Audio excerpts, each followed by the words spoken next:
दोस्तों नमस्कार, स्वागत है आपका बड़ी खबर बड़े खुलासे में।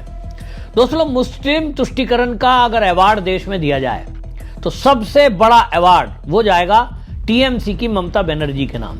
ममता बनर्जी ने वो सारी हदें पार कर दी हैं जो अभी तक कांग्रेस और वामपंथियों की सरकारों में हम देखा करते थे। मुस्लिम तुष्टीकरण इस कदर है कि जो भी कोई घुसपैठिया बांग्लादेश से चलता है उसको पता है कि कहां घुसना है।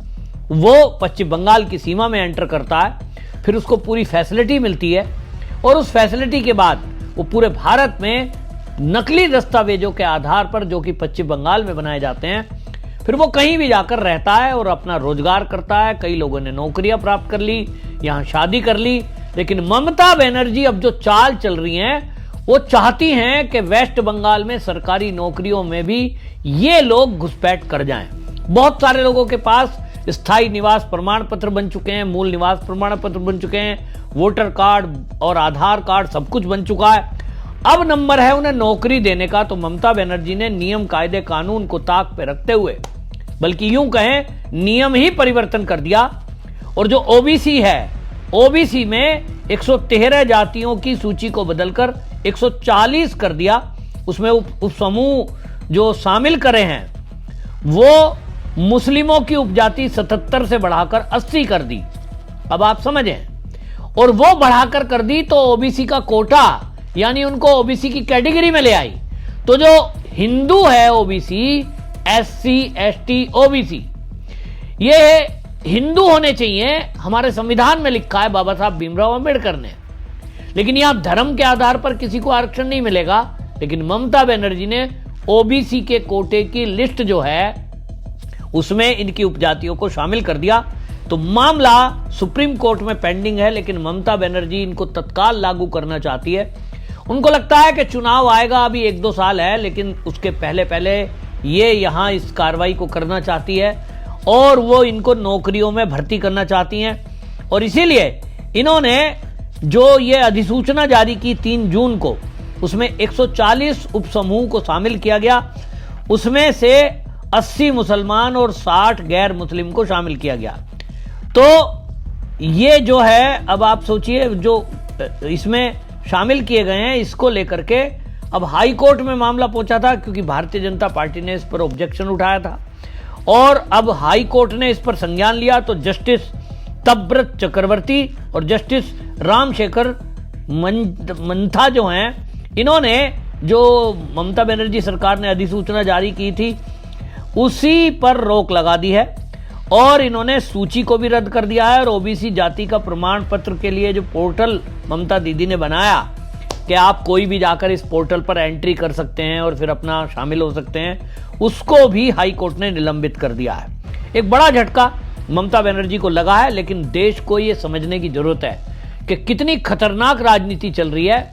कहीं आप देखिए कांग्रेस की सरकार चल रही है कर्नाटक में, वो मुस्लिमों को आरक्षण देने की बात करती है, जबकि इस आरक्षण पर अधिकार अगर किसी का है, भाई बाबा साहब भीमराव अंबेडकर को संविधान की कॉपी लेकर राहुल गांधी घूमते हैं पूरे देश में, ये समाजवादी पार्टी घूमते हैं लेकर, उसको लेकर के हाथ में टीएमसी के नेता भी शपथ ले रहे थे, सांसद। लेकिन उसी संविधान की धज्जियां उड़ा रहे हैं एससी, एसटी, ओबीसी का आरक्षण मारकर, और ये मुसलमानों को दे रहे हैं। ये बहुत खतरनाक गेम हो रहा है। ने ऑब्जेक्शन किया है। अमित मालवीय जो भारतीय जनता पार्टी आईटी नेता हैं, आईटी सेल के हेड हैं, उन्होंने इसको लेकर के ममता बनर्जी को घेरा है। और अमित मालवीय ने जो कहा कि उन्होंने कहा टीएमसी सरकार और ममता बनर्जी या तो यह मानती है कि असाधारण रूप से वो चतुर हैं, या उन्हें लगता है कि भारतीय कानून से ऊपर हैं, या फिर वो जानबूझकर ओबीसी आरक्षण को प्रलोभन के रूप में पेश करके मुस्लिम समुदायों को धोखा देने का प्रयास कर रही है।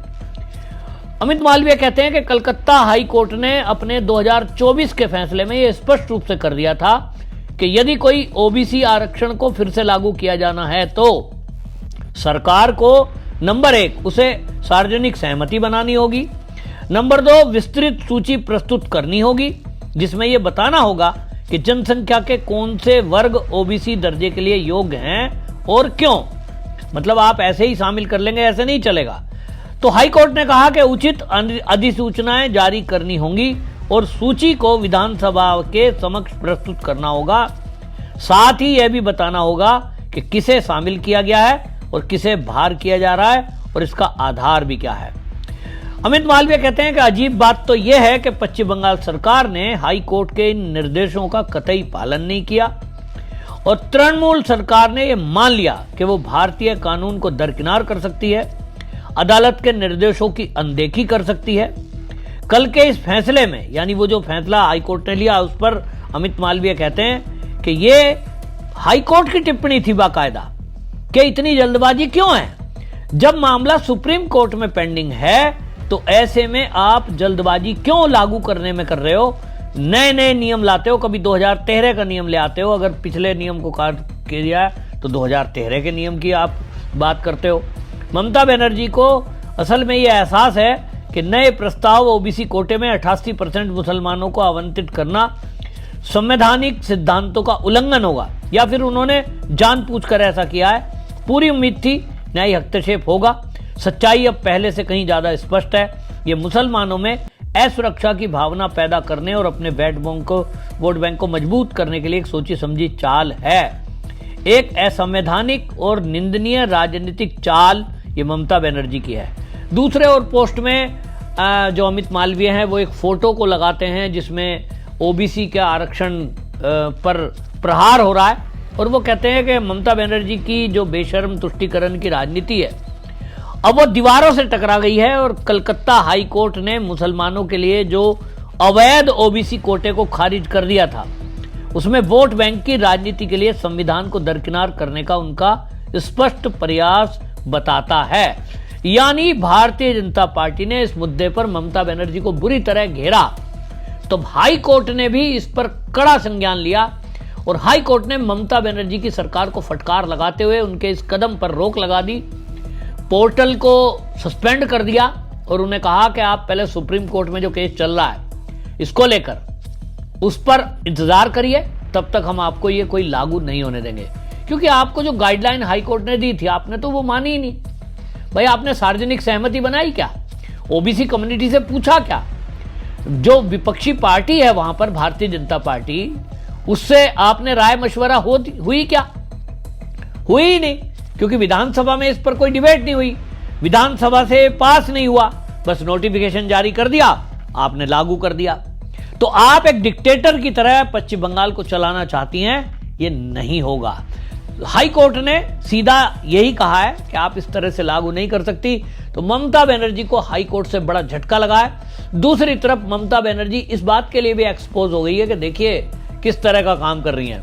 ताज्जुब की बात यह है कि इस पर ना तो कांग्रेस बोल रही है, ना एससी एसटी ओबीसी का दिन रात माला जपने वाले नेता जो इस पर राजनीति करते हैं एक भी शब्द नहीं बोल रहे। आपने सुना कहीं कि इस बात को लेकर के, सूची को लेकर पीडीए की बात करने वाले समाजवादी पार्टी के अखिलेश यादव ने ममता बनर्जी का विरोध किया हो? नहीं। मायावती ने विरोध किया हो? नहीं। चंद्रशेखर रावण, वो तो कहीं दिखाई नहीं देता। आजकल बता रहे हैं कोई वीडियो की चर्चा है उसकी, किसी लड़की से कोई संबंध का मामला खुलासा हुआ, तब से वो गायब हो गया है। पहले बड़ा मीडिया में आ रहा था रील बना के। तो ये नेता हैं जो ओबीसी की, एसटी की और आदिवासियों की राजनीति के नाम पर वोट लेते हैं, लेकिन जब उनके ऊपर कोई प्रहार होता है, उनके हितों की बात होती है, तो केवल बीजेपी खड़ी दिखाई देती है, बाकी ये नेता तो बोलते तक नहीं है। बहरहाल देखते हैं, अब मीडिया में भी खबरें कम आती हैं, लेकिन ये देखना होगा कि इस ओबीसी के आरक्षण पर जो ममता बनर्जी के प्रहार का प्रयास है, प्रयास तो कर रही हैं, इस प्रयास में, इस प्रहार में क्या कांग्रेस इस पर दो शब्द बोलेगी? क्या पीडीए की बात करने वाले अखिलेश यादव इस पर कुछ बोलेंगे? मायावती कुछ इस पर बोलेंगी? उम्मीद तो नहीं है। आपको लगती है तो कमेंट में जरूर लिखिए, वीडियो शेयर जरूर करना, ताकि देश को पता चले कि इस देश में चल क्या रहा है। बांग्लादेशियों को घुसाइए, फिर उनके नकली दस्तावेज बनाइए, फिर उनको यहां की नागरिकता दे दीजिए, फिर उनका वोटर कार्ड बनाइए और टैक्स पेयर के पैसे से इनको सारा आनंद दीजिए, फ्री की चीजें दीजिए। और अब सरकारी नौकरी देने का भी एक षड्यंत्र चल रहा है। सोचिए कितना खतरनाक होगा। कल को ये पुलिस में भर्ती होंगे, फर्जी दस्तावेज से सेना में भर्ती होंगे, ये डॉक्टर होंगे, इंजीनियर होंगे और जब चाहे जैसा चाहे कर लेंगे। इस देश का दुर्भाग्य देखिए कि जो राजनीति में नेता हैं उनको देश की सुरक्षा की कोई चिंता नहीं है, उन्हें केवल अपनी गद्दी चाहिए। उन्हें अपनी पद से, जो मुख्यमंत्री हो या कोई और पद हो, उसकी केवल चिंता है। आपकी इस पर क्या राय है कमेंट में जरूर लिखें। वीडियो शेयर जरूर करें ताकि ऐसे नेताओं को देश के लोग जान सकें कि हम किन लोगों को वोट दे रहे हैं। वंदे मातरम।